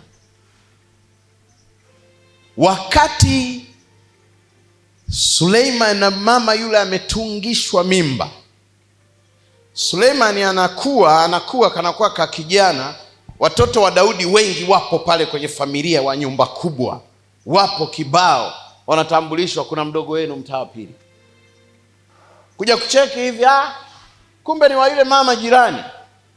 Mzee vipi? Mzee aliamua kubadilisha maisha, kumfariji mjane. Suleiman kimekuwa wamekitenga, wakitaki na nini, wanaona kama hawa walikuwa maskini hapo jirani, sio watufai na nini. Kumbe mzee ndo kawekeza moyo wake pale. Na Mungu anapozungumza naye, Mungu anamwambia nia yako ilikuwa ni nzuri, lakini kufuta kabisa zile alama za kuendelea kufanya uharibifu. Huyo mtoto aliyetoka nje kwenye uharibifu wako ndo atakaye kuja kukaa ikulu hapa. Huyo sio hawa wanaojivunia familia. Ndio maana watoto wa nje waangalieni mara 2 mara 3. Sema amen. Hata akiletwa kwako kama mama wa kambo kumlea, mlee vizuri sana, usimuonyeshe ubaya, kwa sababu Mungu ana njia nyingi. Mungu ana njia nyingi. Ukichunguza hata kwenye ulimwengu huu, watoto wote ambao wamekulia mazingira tofauti ya ajabu ndio wamekuja kupata nyadhifa. Viongozi wengi, nawapa siri mimi, si watoto wa ndoa iliyoheshimika. Matajiri wengi kwenye dunia hii, mpaka wakina Bill Gates, kisoma historia zao, wakina Obama, kisoma historia zao, wote walioutikisa ulimwengu ni watu ambao wametoka mazingira ya aibu. Amen. Amen. Wewe usijihesabie haki kwamba sisi tumezaliwa 7 bana, familia yetu hivyo hivi na usiku ukikutana na Daudi ndo atakuelekeza vizuri. Kwa sababu unajua Daudi alikotokea. Alikuwa kwenye familia ya Yese, lakini alikuwa amebaguliwa. Na yeye ndio maana alimuona huyu Uria. Ndio maana aliona naye amepata mtoto wa nje ambaye pengine na yeye hawezi kuthaminika. Na Biblia haisemi kwamba kwa mke yule wa Uria alikuwa na watoto wangapi wengine. Amejulikana Suleiman peke yake, hata kama walikuwepo wengine, lakini wa baba huyu ndio anaheshimika. Haijalishi aliyekuzalisha kwanza na wa pili, anaangaliwa kwamba neema iliyoingia kwa kusudi la Mungu ndio itakayoheshimisha ukoo.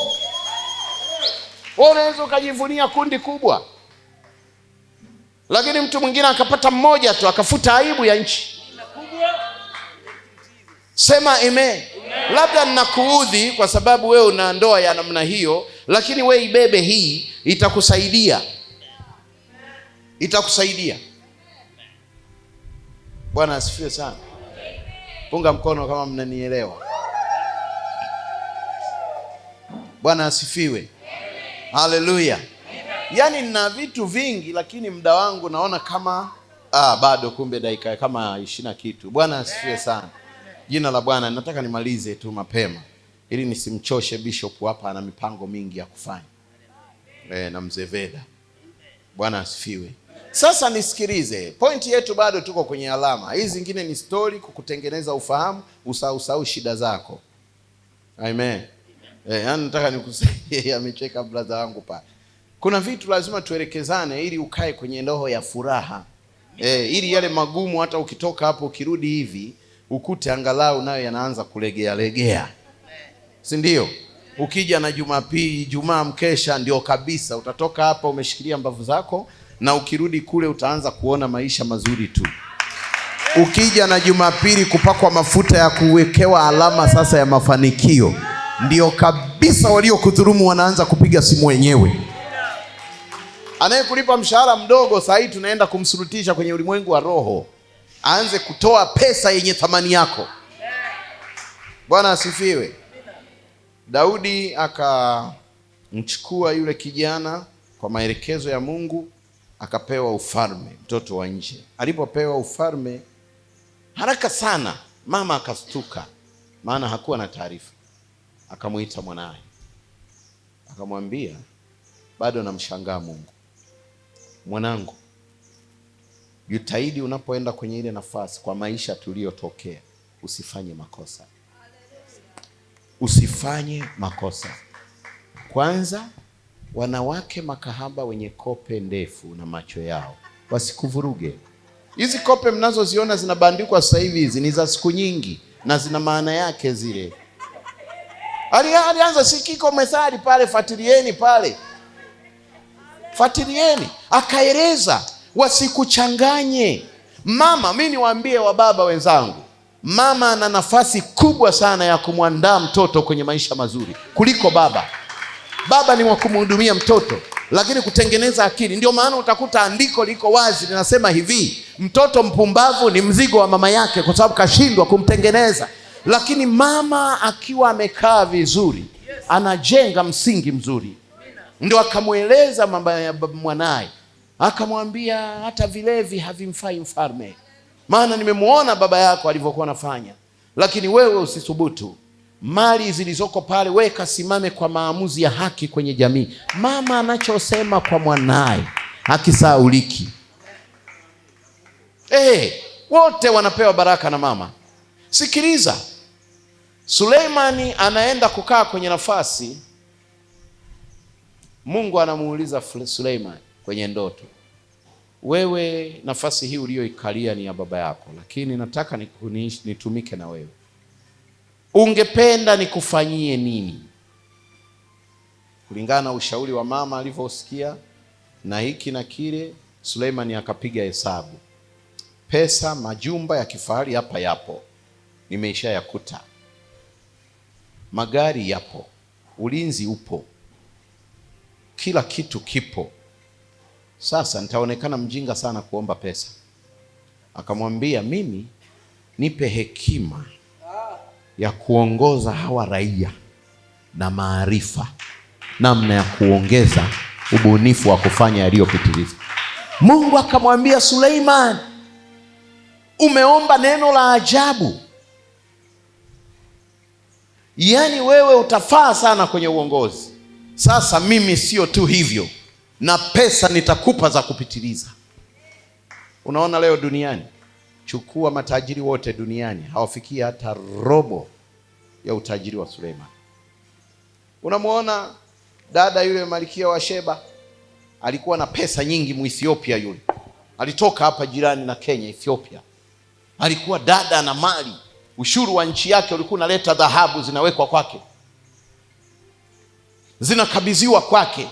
Malkia wa Sheba, tena jirani kabisa na nchi zetu hapa Afrika. Na yeye alipokaa hivi amemisi mwanaume, anaona kila kitu, watu wote wanamuogopa. Hamna mwenye ujasiri wa kumchungulia pale ndani, wote wanakobea mbali, wanakaa mbali naye.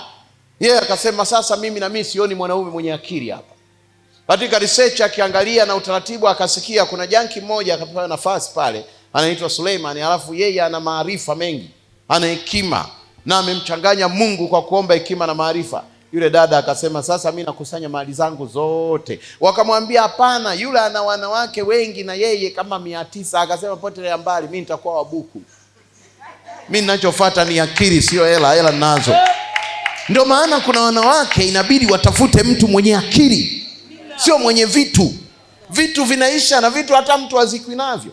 Lakini pata kidume ambaye ufahamu wake unafanya kazi. Sio anasinzia kwenye viti nyumbani, anasinzia. Ukifanya hivi kwenye makochi anasinzia. Ukisahau yuko nje amesinzia, na viungo vyake navyo vinasinzia. Mwambie jirani yako, huyo anifai kwa jina la Yesu. Kwa nini anasinzia? Nafikiri Alex amenielewa. Sema amen. Pata mtu ambaye kukipambazuka tu mwenyewe kwanza hapoi. Sema amen. Nampenda sana Paskali.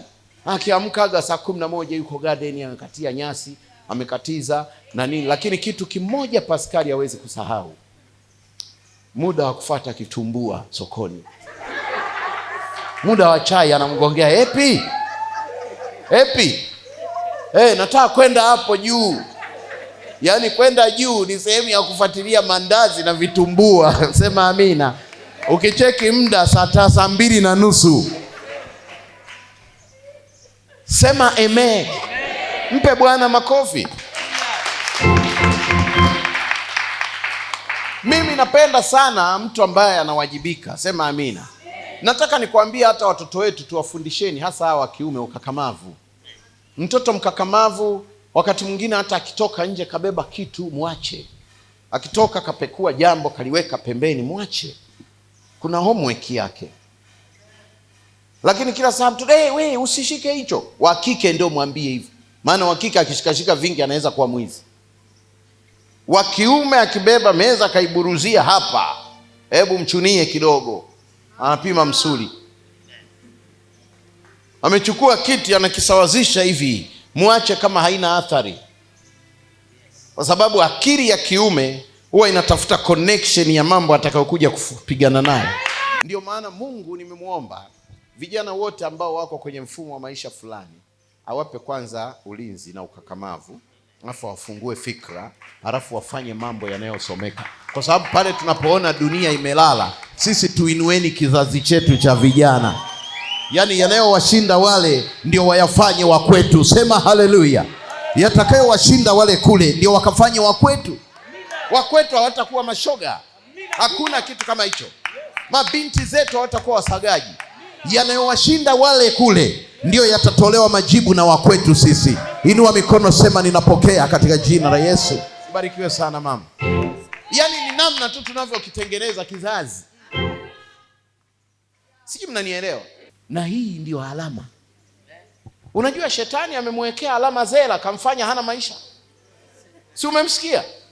Yaani wanataka kuzaliwa, Zera anamsukuma mwenzie, anatoa mkono, anawekwa alama kwamba ndo mtoto wa kwanza. Alama imeishafungwa, kale kaperesi kakampiga roba. Mwambia sio nafasi yako. Kakamgeuza namna hii, kakatoka kenyewe bila alama. Mpe Bwana makofi. Peresi huyo. Peresi huyo. Peresi huyo. Peresi akaanza mkakati wa kumleta Yesu. Zera bado anazozana na hawara zake mtaani, mara jana wajamlipa, mara mwingine kamkopesha juzi. Peresi yuko anadunda tu, anasubiri, anasema nataka niichanganye dunia. Alafu Yesu akatokea huko. Unajua Peresi ndio mzazi wa Rahabu yule aliyekuwa kahaba mjini. Na ndio bibi yake Yesu kwa kizazi cha 4. Sasa unapata raha. Yaani kuna watu hawataki kuishi uovu wa ukoo. Akitokeza anasema mimi naenda kujibu mashambulizi. Kilichomchanganya babu yangu mimi nitatoa jawabu. Lakini leo watu wamebebwa na mizimu. Kwa sababu mizimu imemshikilia kitu ambacho babu yako hajafanya. Wewe unataka kufanya kwa mpango gani? Nataka nikwambie, wewe uliyepata fursa ya kumjua Kristo ndio unatakiwa urudishe heshima yote iliyopotea kwenye familia. Ndio maana Bwana akaniambia Jumapili tuwaweke watu alama za utajiri tu. Mimi sikupi alama eti wewe ukafanye nini. Nakutia alama kwenye paji la uso. Kila atakaye kuona uone utajiri. Yaani mtu akiwa na fedha zake asikie zinataka kuja kwako tu. Ukiwa kazini wasikie wewe ndio wa kuanza kulipa. Upokee kibali cha kutosha katika jina la Yesu. Yaani mnataka kumaliza ndala mjini bila sababu. Na mitume tuko hapa.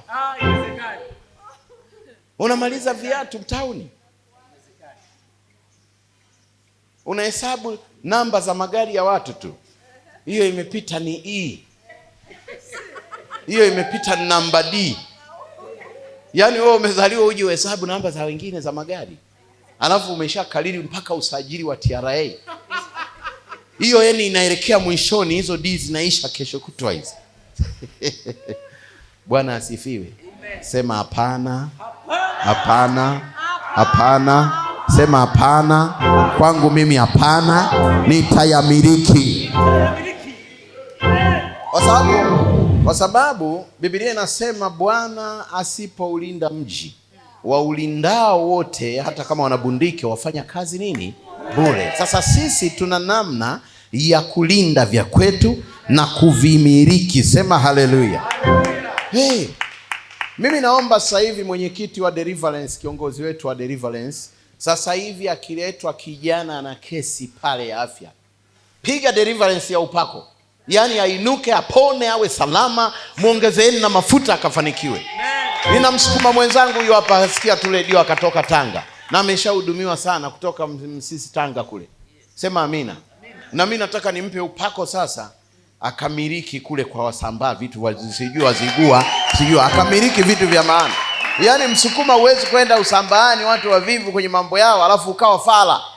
Yaani lazima ufike, kama ni duka wataangalia la kwako, mashine za kusaga utaweka za kwako. Na wao mpaka wakimbilie daa kama Msambaa huyu hapa. Huyu mjanja sana. Wewe amekimbia daa, amechukua fani tayari ya kuoshipu hapa. Ghafla ameenda hivi, mara kishavaa kola, amekakaa hivi, mara ghafla kishachukua bodaboda katuliza hapo. Sasa hivi mko naye hapa kwa muda, anatoa sadaka hizi na kuchangia, lakini baada tu ya kumaliza service utaona ananongoneza bishop pale, naomba nikakimbize kidogo. Huyo ndo Msambaa aliyechangamka. Huyu hakai sokoni kuuza dengu. Hiyo kazi ya dengu na nini ameachia Wasambaa wenzie na Walangi. Mpe Bwana makofi na vigeregere. Nataka niseme nikielekea kumaliza somo langu, na muda nao hauishi, lakini nataka niseme hivi. Unaona pale kwenye Warumi tulivyoona anasisitiza, huyo ni mtume Paulo. Lakini ukija kwenye Wathesalonike sura ya 5, Wathesalonike wa kwanza mstari ule wa 23, sura ya 5 mstari wa 23 na 26 pale, unaweza ukaona tena msitizo ni kuhakikisha tunasambaza upendo. Haleluya. Amen. Kwa wajukuu sambaza upendo. Wathesalonike wa kwanza sura ya 5, alafu tunaweza tukaanzia mstari pale wa 23. Amen. Bwana asifiwe sana. Amen. Twende nao hata mpaka 26 pale. Mungu wa amani mwenyewe awatakase kabisa. Awatakase, yani kuwasafisha. Nanyi nafsi zenu, na nyinyi nafsi zenu, na roho zenu, na miili yenu, mhifadhiwe, mtunzwe, muwe kamili, bila lawama, wakati wa kuja kwake Bwana wetu Yesu Kristo. Asante. Yeye ni mwaminifu. Yesu ni mwaminifu, ambaye yeye huwa anawaita, naye atafanya. Na yeye lazima afanye. Ndio amekuita kwenye madhabahu hii. Amen. Hakuna mtu aliyejileta kwa akili zake kabisa. Ni yeye Yesu, kwa sababu nia yake ni njema. Yes. Anakuita kwanza, anasema lazima uwe imara, alafu mtakasike, mtunzwe. Yani mtu usimwacha haribike au apotee, anatunzwa. Yes. Alafu anasafishwa yale maroho. Akishasafishwa yale maroho, yes, alafu ndio anasema anafanya nini? Anasema atafanya. Naye Bwana atafanya. Haleluya. Amen. Twende mstari unaofuata. Ndugu, tuombeeni. Wasalimuni ndugu wote. Kwa busu takatifu. Nawaapisha kwa Bwana. Na nasema nawaapisha kwa Bwana. Ndugu wote wasomewe waraka huu. Neema ya Bwana wetu Yesu Kristo. Mkiwasomea waraka huu, neema ya Bwana wetu Yesu Kristo na iwe pamoja nanyi. Amen. Pe Bwana makofi. Amen. Asa mtume Paulo, kwa sababu alijaa upendo sana wa agape ndani. Yes. Na katika mitume 12 kuna mtu mmoja anaitwa Yohana, alikishinda kifo kwa ajili ya upendo. Yes. Yaani kifo kililazimishwa na wafalme, lakini akawa hafi. Alitindikwa mpaka kwenye nini? Kwenye drum la mafuta, yani la tindikali. Wakamtokosa mule ili afe, asihubiri Injili. Lakini kwa kuwa alikuwa ni mwenye upendo sana. Hallelujah. Upendo ulizuia kifo. Mtu anakufa leo amegongwa na cherehani. Yaani amejichanganya tu kiwewe yenyewe inaunguruma mle. Hivi wangapi wamekulia vijijini kama mimi? Si unaona wote sisi tumetoka vijijini. Sasa Amen. Kama kulikuwa kuna car center kidogo zamani kule kijijini kwenu, mbele ya frame za maduka ya Majora kama ni ya Wahindi au Waarabu, sasa mbele yake pale barabarani ambako magari yanapita ndo walikuwa wanakaa wazee mafundi cherehani. Anakuwa na cherehani yake pale ta. Watu wanapita wakikwepa mvua, wanapita karibu na fundi. Bwana asifiwe. Amen. Sasa anapita pale kwenye mabaraza, fundi cherehani anashona, wale mafundi wa zamani anashona. Ile cherehani inaitwa butterfly, nyingine inaitwa phoenix. Jina la Bwana libarikiwe. Amen. Sasa anashona pale. Wakati anashona, unamuona mtu mwingine ametoka kijiji cha ndani zaidi, anafikiri ile cherehani ni gari, anapata kiwewe, anagongana nayo pale. Bwana asifiwe. Amen. Ubarikiwe sana mwanangu. Yes. Barikiwe sana. Huyu mtoto awe giant. Amen. Amina kubwa. Mpaka watu wamtamani. Haleluya. Amen. Nataka kusema sisi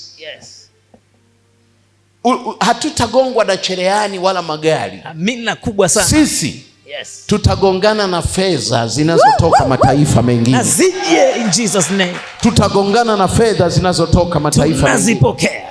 Nataka nikwambie, nimemsihi Mungu sana kwamba pamoja na kwamba watu wengi wana akili zao wenyewe, lakini nataka upako wa uchumi uende kwao. Amen. Tupunguze matukano. Amina baba. Upako wa uchumi uende kwao. Amen. Yaani mtu akikaa akapigwa mafuta, akakaa kwenye ibada, akapokea neno la Mungu, Roho Mtakatifu akatembea kwake, yaani vile anavyomfurahia Mungu ndivyo upako utembee. Amen. Na akiingia kwenye biashara, unajua saa hii niwaambie, wala msivunjike moyo, kwa sababu biashara nyingi ndogo ndogo zimekuwa hazina mwendo. Kwa nini? Ile roho ya umaskini si imekuja kuwatamia zile biashara ndogo ndogo. Yaani hata ukiombewa sasa hivi ili ukauze SU ukafungue saluni, utashangaa unapita kwa ugumu. Ukiombewa sasa hivi alafu ukafungue sijui biashara ya kutembeza nini, unaona kama faida haieleweki, biashara haziuziki. Utafungua flame mpaka muda unaisha, alafu hiyo flame haizalishi. Hasa nikawa kwenye maombi ya siku 7 juzi hapa, namuuliza Bwana, akaniambia umaskini umewakimbia huku matajiri. Sasa hii kukuta tajiri amefilisika, upepo wa sasa sio rahisi. Matajiri wengi sasa hii hawashuki. Wengi wamegomea pale na wengine wanapanda. Sasa ile roho ya umaskini imeteremka huku chini. Imekaa kwenye hawa mama mantilie, hawa wauza magenge, hawa wauza hiki vibiashara viuziki. Msingi wa 3-4 hutoki ndugu. Huwezi kutoka sasa hivi. Msingi wa kukutoa labda uanzie 3-4. Yaani hapo ndio utakuta unashughulika. Hawajanunua hiki wanalazimika kununua hiki.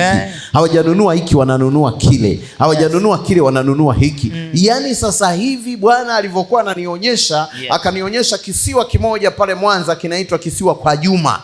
Akanipeleka kwenye kile kisiwa, akanionyesha ile raundi iliyowekwa kama yale mabangili wanajifungaga watoto kuchezea hivi, yana rangi mara zambarau mara nini mara rangi za papo na nini. Akanionyesha bangili jeusi, alafu akalishusha likawakalia watu wenye biashara za chini kichwani.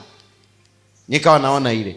Akaniambia hicho kisiwa ni vile wewe unakifahamu, nimekupa mfano, lakini wakazi wote wa himaya ya duara hii, ramani hii, wote sahi hawainuki kwa biashara za kuanzia hapo chini kuja hapa kwenye msingi wa 4-5. Biashara ya kumuinua mtu sasa hivi lazima ianzie milioni 4-5 na kuendelea. Yaani uwaforce matajiri kuwa karibu nao. Yaani uwapandie ile roho, idandie juu kwa juu.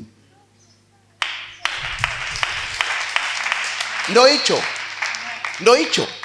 Lakini umekomaa eti na msingi wangu 250,000 naenda siji kufungua M-Pesa. Ndugu, M-Pesa yenyewe inataka mtaji. Anacheka nani? Precious anacheka. Nakueleza kwa sababu 300,000 peke yake, hata kama hujapanga, hata kama hulipi flame, 300,000 hiyo peke yake unafanya biashara ya aina gani? Ukienda pale tu Ubungo Riverside, kuna makontena huko wanauzaga samaki, kambale, nani anafahamu zile area. Mimi unajua sinakimbia sana Bongo hapa, napita Misere na nimekaa miaka mingi hapa sasa hivi. Ninajua yale masoko. Huku wanauza wanakodisha matenti ya masherehe na wafiwa na nini. Hapa kwa juu kilima hivi kuna matrekta hapo, ukiangalia frame nyingi hapa zinauza samaki.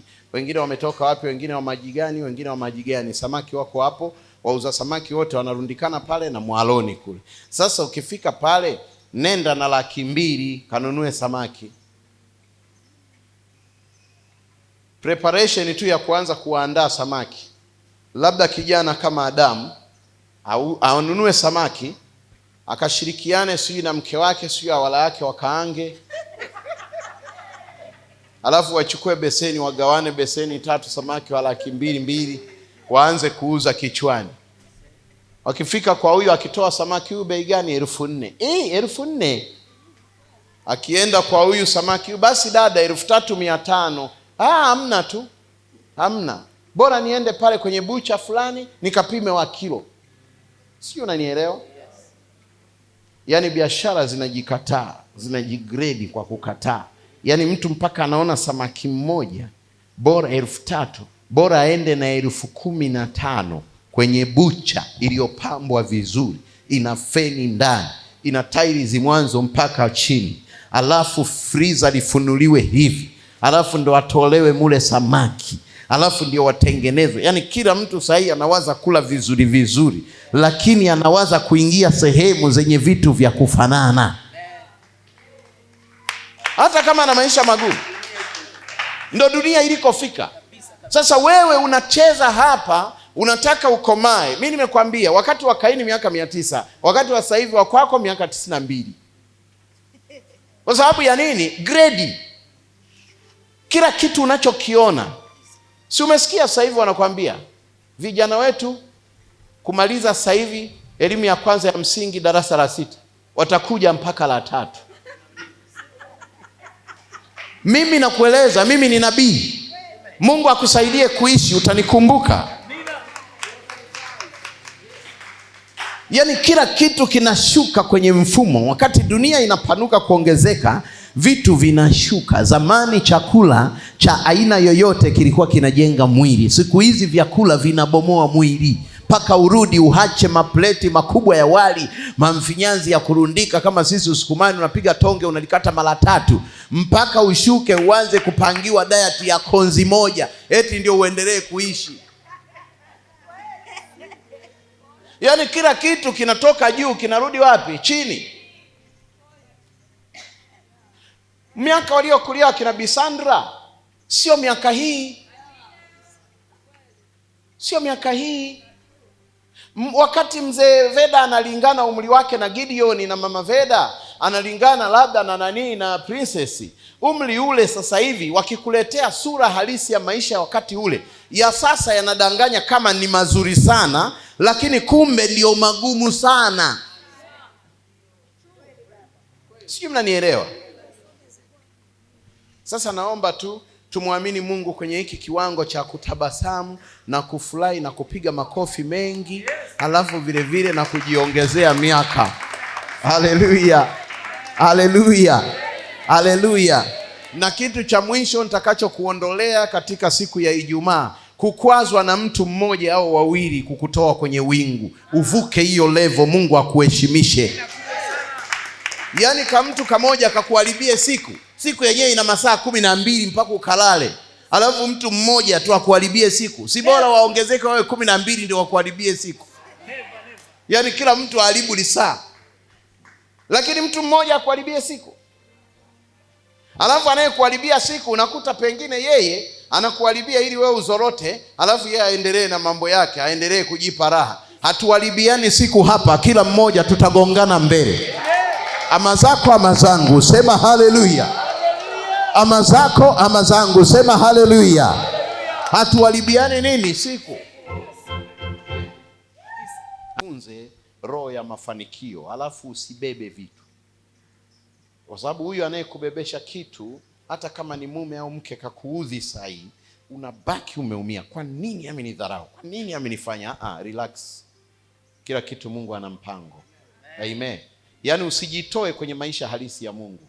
Sio, mnanielewa vizuri? Usijitoe kwenye maisha. Kama ulikuwa unaenda ibadani, useme yani sasa nitasali nini? Mtu ameshanitoa kwenye ulimwengu wa roho. Sikiliza, umejitoa mwenyewe. Please. Mnanielewa? Yaani mtu huyu sasa mimi sasa hivi hata tukiomba naomba sikiliza, Mungu ana nafasi yako peke yako, haihusiani na mwingine. Mungu ana nafasi yako.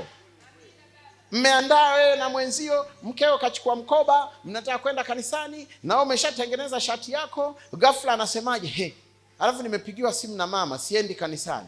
Usigombane. Mwambie haya, endelea na mawasiliano, mimi acha nikamwabudu Mungu, tutakutana baadaye mchana. Nenda. Unavyopiga pambio, kuna kitu Bwana anafanya. Unavyomsifu Mungu, kuna kitu Bwana anafanya. Mbingu sio ya wote, mbingu ni ya mtu mmoja aliyenyenyekea na kutii, katika jina la Yesu Kristo. Sijui mnanielewa?